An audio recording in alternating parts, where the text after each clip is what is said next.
Yeah. Hello guys, it's me again, William, and I'm back with Carl.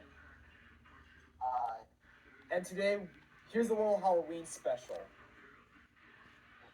Today's video will be, what if Halloween 2018 took place after Halloween 2 from 1981?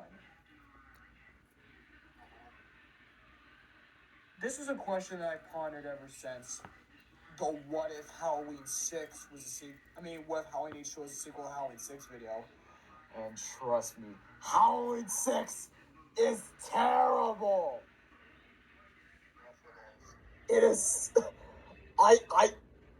It's a good thing Halloween H2 really didn't bring it up. It would have been worse. Yes, it would. But let's just not talk about that terrible Halloween 6 and move on, shall we? Okay, sorry,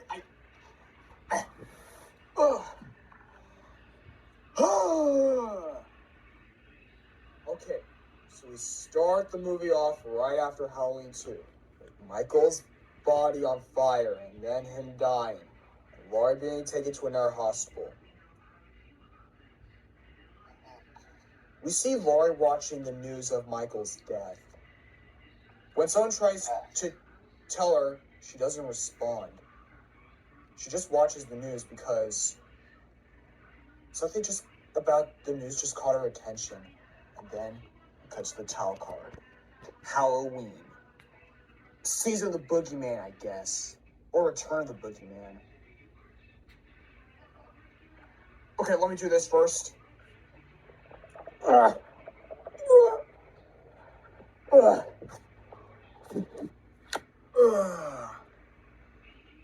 Let me scoot up a bit.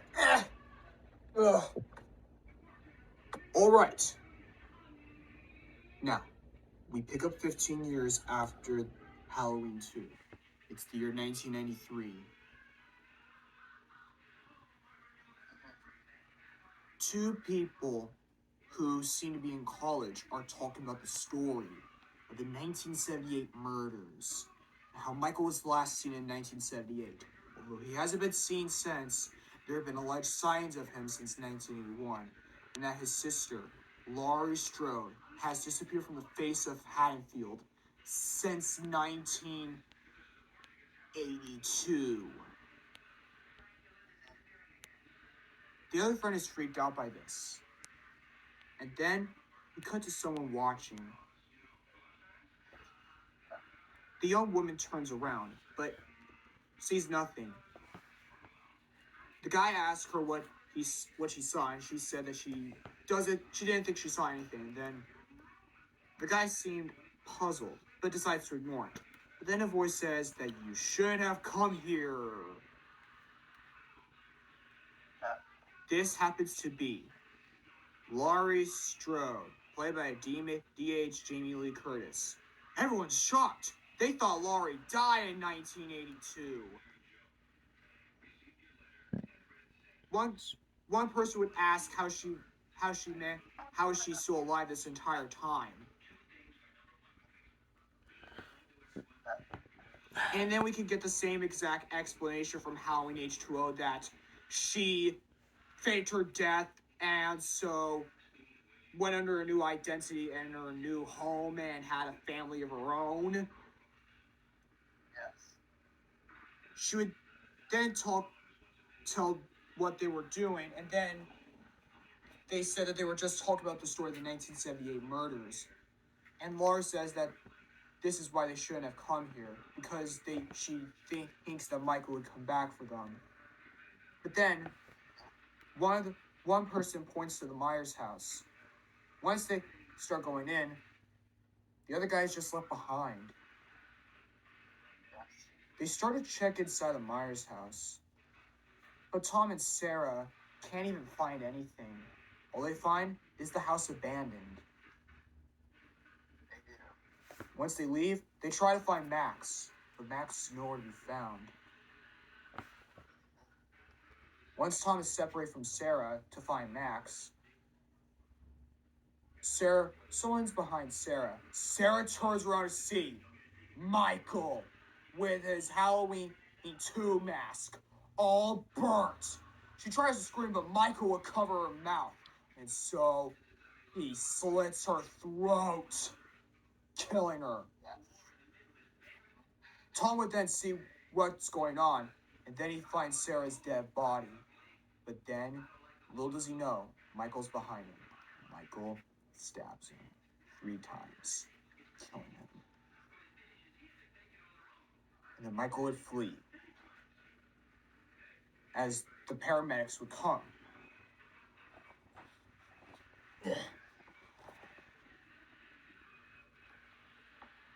The paramedics would find 2 people murdered, but they don't know how they died. We then cut to our leads of this story. Tommy, a college-age Tommy Doyle, Lindsay Walsh, and of course Rachel Carruthers. This version here will take the various characters from Halloween 3 and 4. Now, here, Tommy will be played by Tom, I would imagine, in this timeline would be played by Tom Holland. Rachel probably played by Billy Lord, and Lindsay, maybe Daisy Ridley. This Tommy would of course be traumatized from what happened in 1978, as he thinks about the night he came home, and sometimes he has nightmares about Michael going to his house and killing him. But then, as class is happening, Rachel would see something. It almost happens to be like Michael. The teacher then shouts Rachel's name as she snaps back into reality. And then we cut to a game of soccer. Rachel is seemingly winning, but then Tommy sees something. It almost looks like Michael. But Tommy just ignores it once Lindsay snaps it back into reality. And then we get to the end of the school day. And when Tommy, Rachel, and Lindsay are walking away, someone's behind them. There's a scene where one guy tells his best friend to go check into Myers' house. And when he does, there's nothing. Other than he finds a sign saying, "Never come here." The person just laughs it off as some kind of Halloween joke. But then, once he goes upstairs, he goes into Judith Myers' bedroom, as he has heard rumors that whenever you go into Judith's bedroom, you would hear the screams of when Michael killed her in 1963. Once he checks, the other guy comes in, but someone is in the kitchen. He calls out his friend's name, and when his friend comes out, there stands Michael Myers with that guy's friend's dead body. He's then scared out of his life and tries to make a run for it, but when he does so, Michael stops him and kills him on Judith's bed. Michael then finds something. It's his sister's diary. Michael sees what she's wrote, and then it hits him. Judith knew he was going mad when he was around 4 years old. Michael decides to take the diary with him and just leave the body there. We then cut back to Halloween night. There's a new sheriff in the town named Sheriff Meeker, with his best friend named Sheriff. He would essentially be Tom Atkins' character from Halloween 3 Season of the Witch. They would talk about how their children are doing. And they would talk about how Brackett has retired from being the police officer, the sheriff, because of how much the death of his daughter reminded him. Meeker would tell the Atkins. I'll just call him Tom Atkins, Sheriff Atkins, if you want. I'll just call him Sheriff Atkins. I'll just call him Sheriff Atkins for the sake of this video, since I keep on forgetting his name. As I was saying, Meeker then tells Atkins that he should be thankful that that Michael may not go after his children. Atkins would then respond by saying that he knows because his children are young and he has his wife to take care of them.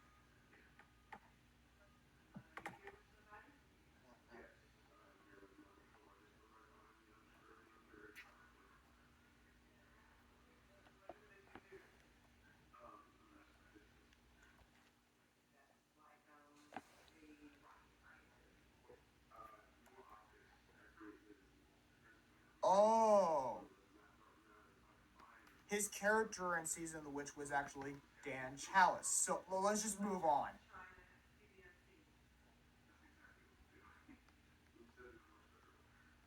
Meeker would then ask Sheriff Dan if he wonders how Michael became the way he was. Dan responds by saying that he's not sure, other than it may have had to do with some company named Silver Shamrock that made him lose his mind and kill Judith in 1963. And that today was the 30th anniversary of her death. Michael from the background is watching this. Meanwhile, we cut back to Rachel, Tommy, Lindsay, and their two friends, Noah and the girl from the Howling Return script. I forgot her name. Noah would be played by Timothy Chalamet, and that girl from the Howling Return script would be played by Zendaya. Noah would talk about how his father was involved with the 1978 murders, and how Meeker appointed him as the new sheriff, as in he is the son of Gary Hunt.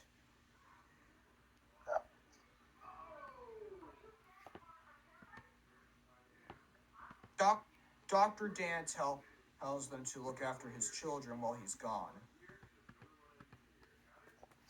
Meanwhile, we cut to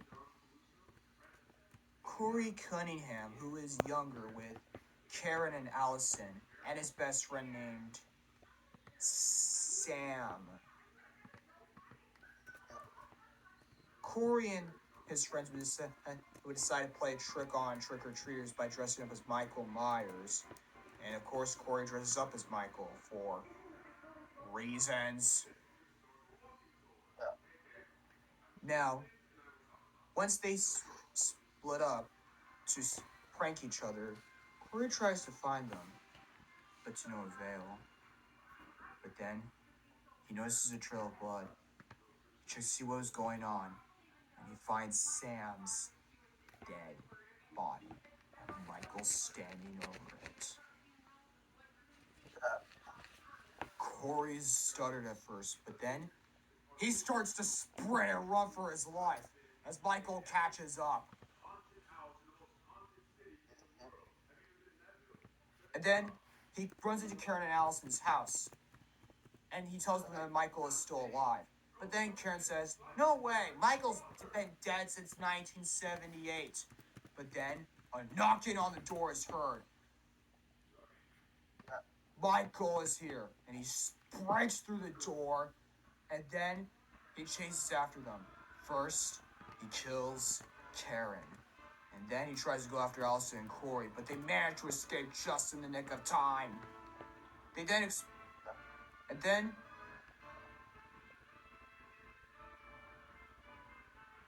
we see a group of paramedics taking over some dead people. And of course, Meeker, Sheriff Brackett, is there. And then he realizes something. Sheriff Meeker's daughter was murdered by Myers. Brackett then starts to tear up because this reminded him of Annie's death back in 1978. And he says to Meeker, after Meeker said if he was okay, Meeker would then say, he's going to make Michael pay, which is what he should have done all those years ago. Meanwhile, Tommy, Lindsay, and Rachel would go into the Myers house. Once they do, they find many things, like Judith's bedroom, and they find a notebook that read about Michael's antisocial behavior and a lot of things. And this leads to the final showdown. Michael versus the gang.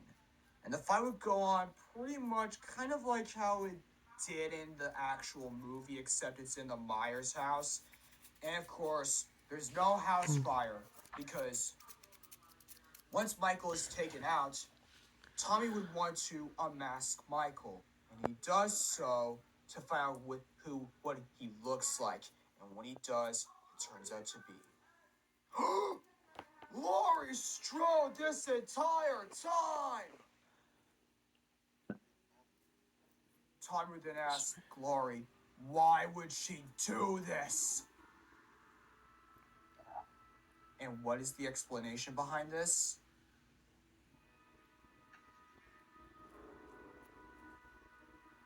That's the big question we're going to answer. What was the explanation? Why did Laurie go insane? Why did she start killing people? This is because of how much the 1978 murders traumatized her, that wanted to make her relive those murders. And now she thinks and acts just like her older brother. And then she starts to laugh, kind of like the Joker, but they have none of that.